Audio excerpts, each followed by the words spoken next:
السلام علیکم، کیسے ہیں آپ سب لوگ؟ امید ہے کہ آپ سب لوگ خیریت سے ہوں گے۔ پلیز فین کی آواز کو اگنور کریے اور ناول انجوائے کریے۔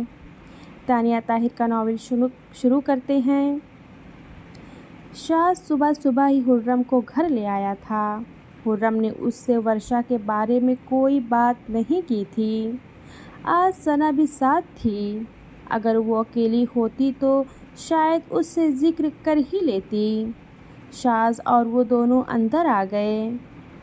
شاذ کی ابھی کچھ ہی دیر میں میٹنگ تھی۔ اسے اس جھمیلے میں پڑنے کے بعد یہ بھی یاد نہیں رہا تھا کہ سلمان بٹ کے ٹیسٹ جو آئے تھے ان کی اطلاع بھی اسے دینی تھی۔ ناشتہ اس کی ماں نے بنایا ہوا تھا۔ وہ ناشتے کی ٹیبل پر بیٹھ گیا۔ ناشتہ کرنے لگا تھا، اس کے وکیل کا اس کے پاس میسج آیا کہ ان لوگوں نے کیس واپس لے لیا ہے، تبھی وہ بری ہے، تو فکر کی کوئی بات نہیں۔ وہ مسکرا دیا۔ واقعی دن اچھا تھا آج۔ اس نے گہری سانس لیا اور سیل فون بند کر کے وہ پراٹھا انڈا کھا رہا تھا۔ خرم بیٹا، تم یہاں کی صفائی کر دو، انہوں نے خرم سے کہا تو وہ سر ہلا کر گھر صاف کرنے لگی۔ ثنا سے زیادہ خرم اس کی ماں کے زیادہ قریب تھی۔ ثنا دوسری طرف کی صفائی کرنے لگی تھی۔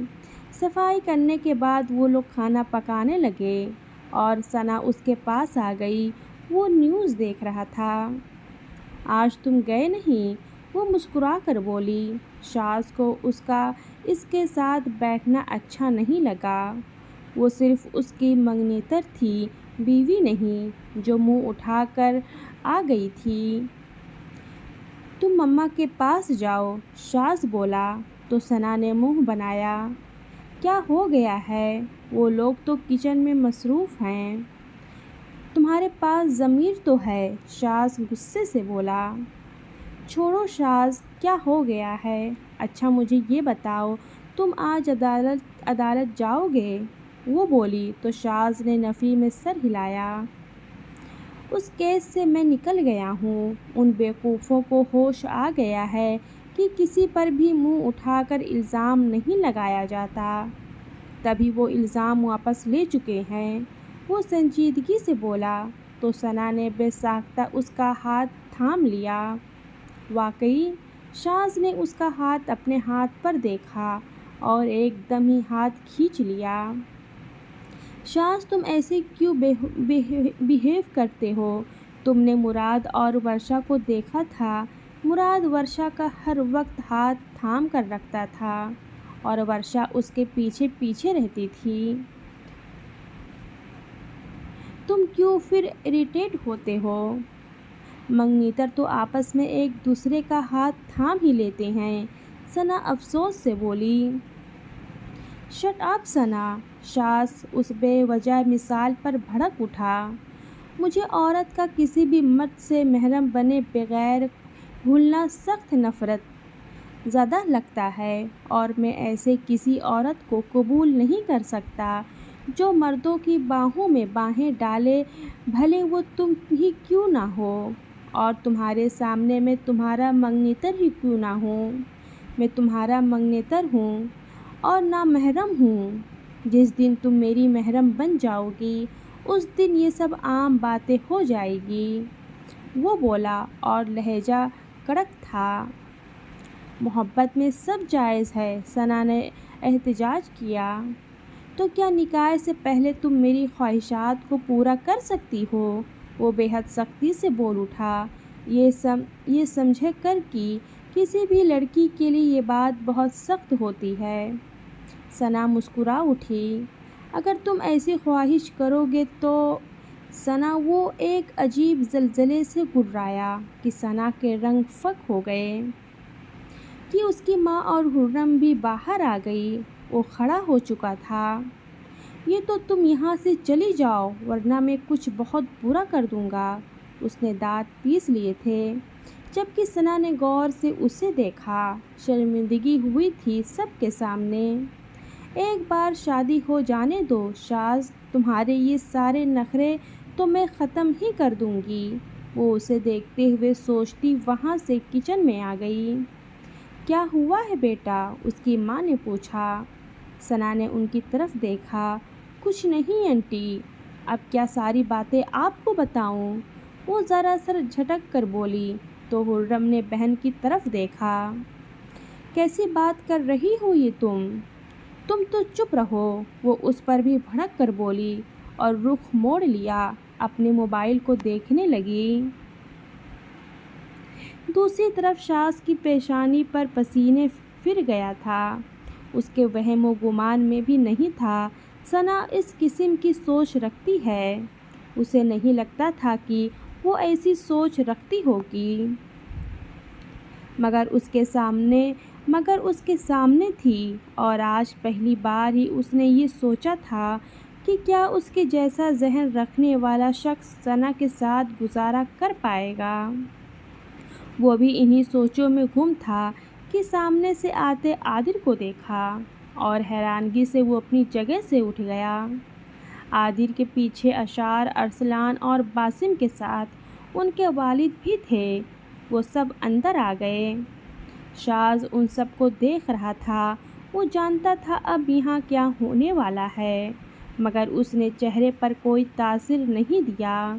وہ چاروں شاز کو بری طرح گھور رہے تھے، جبکہ شاز سپاٹ نظروں سے دیکھ رہا تھا ان سب کو۔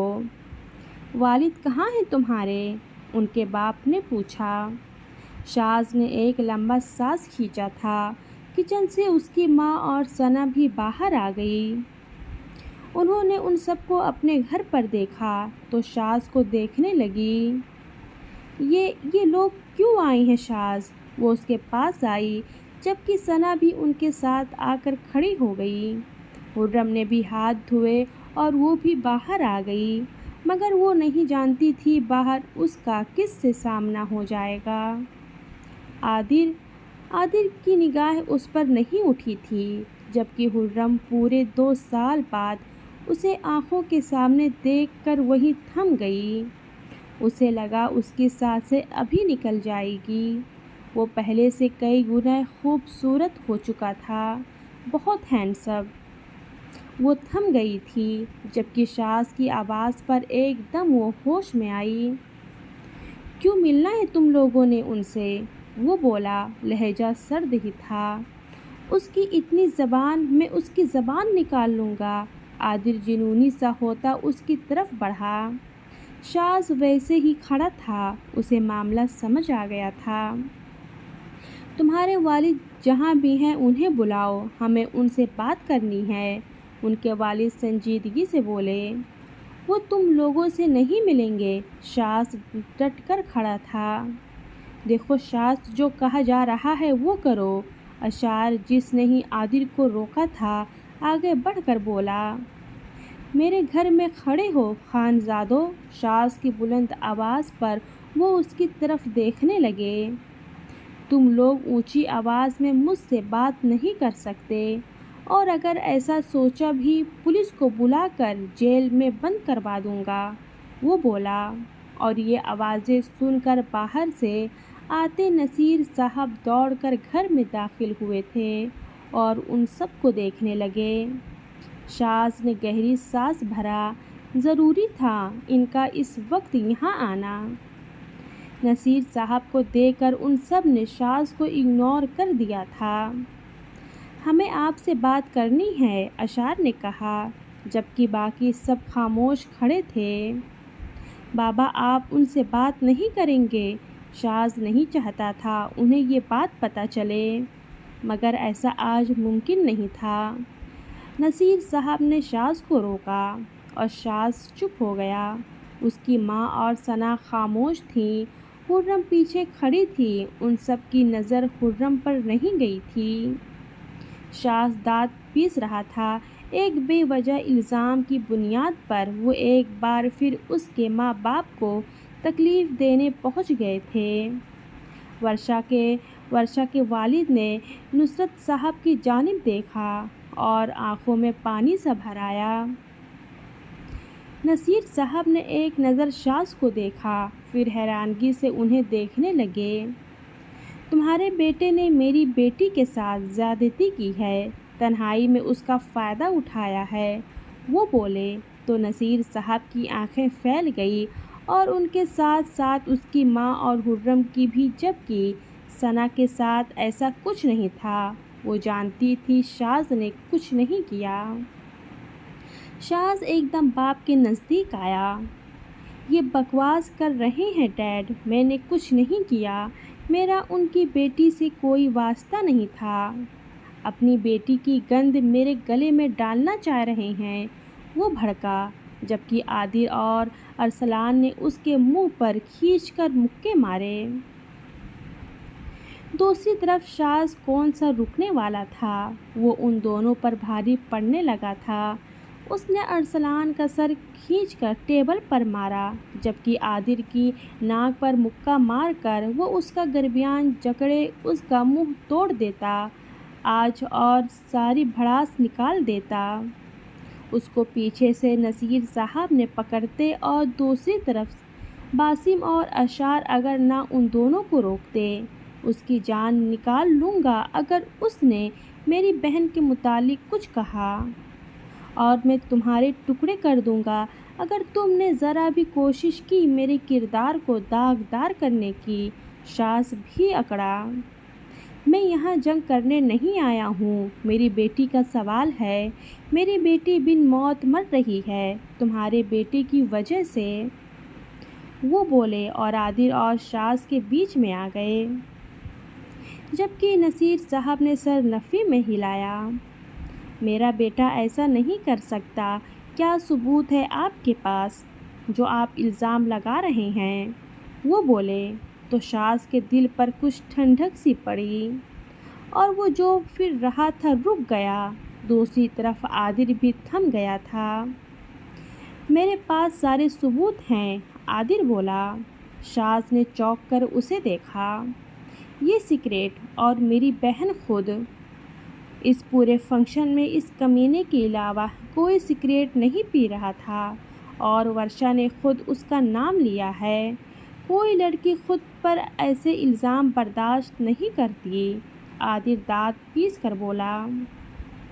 نصیر صاحب نے سگریٹ پر شاز کو دیکھا، کیونکہ وہ جانتے نہیں تھے وہ اسموک کرتا ہے، اور شاز کو کچھ شرمندگی ہوئی تھی، اور اس بات کی باپ پر کھلنے پر وہ چپ ہو گئے۔ مگر اس صرف ایک سگریٹ سے یہ ثابت نہیں ہوتا کہ میں نے آپ کی بیٹی کے ساتھ کچھ کیا ہے، یہ سراسر الزام ہے مجھ پر، وہ بھڑکا۔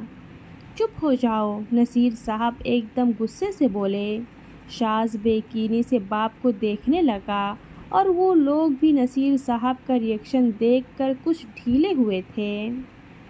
بابا آپ ایسا نہیں سوچ سکتے، میں نے کچھ نہیں کیا، میں قسم کھاتا ہوں، سیریسلی، وہ باپ کو یقین دلانے لگا۔ مگر نصیر صاحب کی آنکھوں میں کوئی اعتبار نہیں تھا۔ شاز کا دم گھٹنے لگا باپ کی بے یقینی دیکھ کر، جبکہ نصیر صاحب سر تھام کر بیٹھ گئے۔ شاز نے ان سب کو عقابی نظروں سے دیکھا تھا، جیسے ان کو کئی ٹکڑوں میں تقسیم کر دے گا، مگر وہ سب اب نارمل تھے۔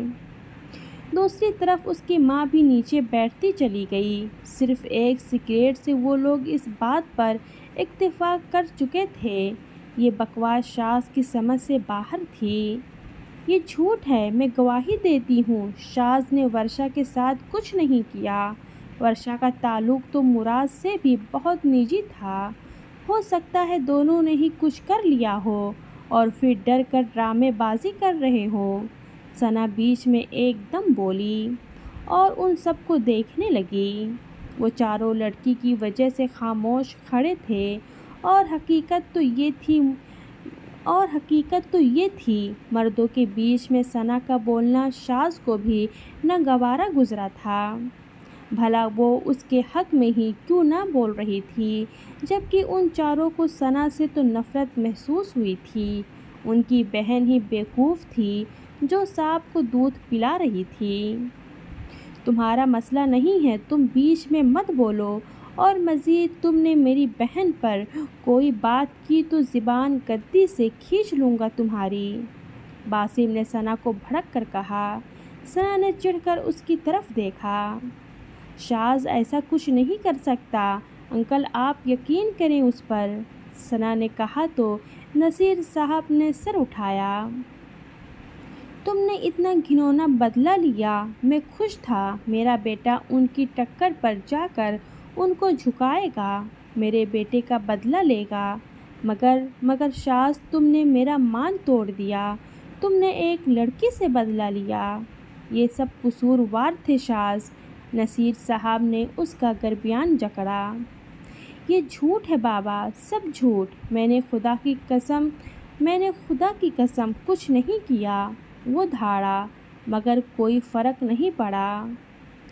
میرے بیٹی کا رشتہ ٹوٹ گیا ہے، اسے کوئی قبول نہیں کرے گا، میں چاہتا ہوں تمہارا بیٹا اسے اپنائے، وہ بولے تو شاذ نے ان لوگوں کی طرف دیکھا۔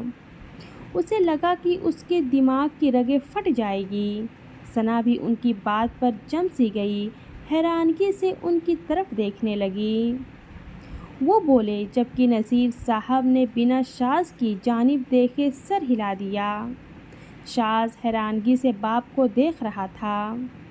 دوسری طرف وہ سب لوگ جیسے مطمئن سے ہو گئے تھے۔ یہ سب بکواس ہے اور میں ایسا کچھ نہیں کروں گا، بھلے میرے ماں باپ بھی میرے ساتھ نہ ہوں۔ وہ جھٹکا کھا کر اٹھا اور بلند آواز میں دھاڑا تھا، جبکہ ثنا بھی اٹھی۔ میں اس کی منگنیتر ہوں اور مجھے شاذ پر پورا یقین ہے، اور میں کسی اور سے شاذ کی شادی نہیں ہونے دوں گی۔ وہ غصے سے بھڑکی۔ ہم کل دوبارہ آئیں گے، اپنے بیٹے کو قائل کر لو، ورنہ پولیس شاید تم سے تمہارا دوسرا بیٹا بھی چھین لے، عادل نے سر جھٹک کر کہا اور وہاں سے پلٹا، جبکہ پلٹتے ہی اس کے قدم زمین نے جکڑ لیے تھے۔ سامنے ہی وہ کھڑی تھی، دونوں کی نگاہیں ملی تھیں، اس کی آنکھوں میں موٹے موٹے آنسو تھے اور چہرہ سرخ ہو رہا تھا۔ عادل مٹھیاں کس کر باہر قدم نکال گیا، جبکہ وہ سب بھی وہاں سے نکل گئے تھے۔ خرم نے صوفے کی بیک تھام لی تھی، جبکہ شاذ نے دوسری طرف اپنے باپ کو دیکھا۔ آپ کیسے کسی بھی بات کا یقین کر سکتے ہیں؟ تو یہ سگریٹ کیا ہے اور یہ سب کیا ہے شاذ؟ بابا، صرف سگریٹ سے ہی میں مجرم کیوں ہوں؟ وہ لڑکی جھوٹ بول رہی ہے، وہ چیخے۔ ہاں جھوٹ بول رہی ہے، میں اس کے ٹکڑے کر دوں گا، وہ جھوٹی ہے، وہ پاگل ہو رہا تھا۔ کوئی لڑکی اپنی عزت پر یہ سب نہیں بولتی، انہیں یقین نہیں آیا۔ آپ کو اپنی اولاد پر یقین نہیں ہے، وہ بھڑکا۔ یقین تھا، مگر میں تمہیں موت کے منہ میں کیسے دھکیل دوں، یہ لوگ تمہیں پولیس کے حوالے کر دیں گے۔ یعنی آپ ان لوگوں سے ڈر گئے ہیں؟ ہاں میں ڈر گیا ہوں۔ میرے ایک بیٹے پر اس طرح زندگی تنگ کر دی تھی ان لوگوں نے کہ اس نے خود کشی کر لی، میرا دوسرا بیٹا بھی مجھ سے چھین لیں گے تو میں کہاں جاؤں گا، تمہاری ماں کو کہاں لے کر جاؤں گا؟ وہ اس کے بازو جھنجھوڑ کر بولے۔ چاچا، آپ کیسی باتیں کر رہے ہیں؟ شاذ کی میں منگنیتر ہوں اور میں اسے کسی اور کا ہونے نہیں دوں گی۔ ثنا کو لگا نصیر کا دماغ خراب ہو گیا ہے۔ کل تمہارا نکاح ہے ورشا خان زادہ سے، اگر تمہیں باپ سے محبت ہے تو اس سے نکاح کر لو۔ کبھی نہیں، مجھے ان خان زادوں سے اتنی نفرت ہے کہ میں اگر اس سے شادی کر لوں گا تو اسے جان سے مار دوں گا۔ وہ گھبرایا اور وہاں سے نکل گیا، جبکہ ثنا کو لگا شاذ اس کے ہاتھوں سے نکل رہا ہے۔ ورشا داغدار ہو کر بھی دنیا کی سب سے قیمتی چیز کیسے لے سکتی تھی اس سے؟ ورشا خان زادہ ایک ریپسٹ لڑکی کیسے اس کے شاذ کو چھین سکتی تھی؟ وہ گندی تھی، ناپاک تھی، جبکہ ثنا ناپاک نہیں تھی۔ پھر شاذ ورشا کا کیسے ہو سکتا تھا؟ نہیں، نہیں ہو سکتا یہ، وہ چیخی، اور وہ خود بھی روتے ہوئے وہاں سے بھاگتی چلی گئی۔ خرم اپنے ہی غم میں زمین پر بیٹھتی چلی گئی تھی۔ شرمندگی کے آج نئے سرے سے اس کے منہ پر کئی تماچے مارے تھے کہ سب کی باتوں میں آ کر اس نے اپنی محبت کا گلا کیسے گھونٹا، جبکہ دوسری طرف اس کی ماں بے دم ہو چکی تھی، مگر اس کا دماغ چل رہا تھا، اور اس کے دماغ میں یہی چل رہا تھا کہ ورشا سے اب وہ انتقام لے گی۔ وہ ایک دم اٹھیں اور اپنے شوہر کے پاس آئیں۔ ہاں، شاذ کرے گا اس لڑکی سے شادی، اور میں کھلے عام کہہ رہی ہوں کہ میرے بیٹے نے اس کے ساتھ کچھ نہیں کیا تو وہ اس کے اوپر الزام لگا رہی ہے، تو میرا بیٹا بھی اس سے بدلہ لے گا، اور میں بھی اپنے بیٹے کی موت کا بدلہ اسی سے لوں گی، اور جس دن ہمارا بدلہ پورا ہو جائے گا اپنے بیٹے کی اس سے طلاق کروا دوں گی، تاکہ اولاد کے غم سے یہ خانزادہ بھی گزریں۔ وہ روتی ہوئی بولی، تم پاگل ہو گئی ہو۔ نصیر صاحب کو ان کا دماغ درست نہیں لگا۔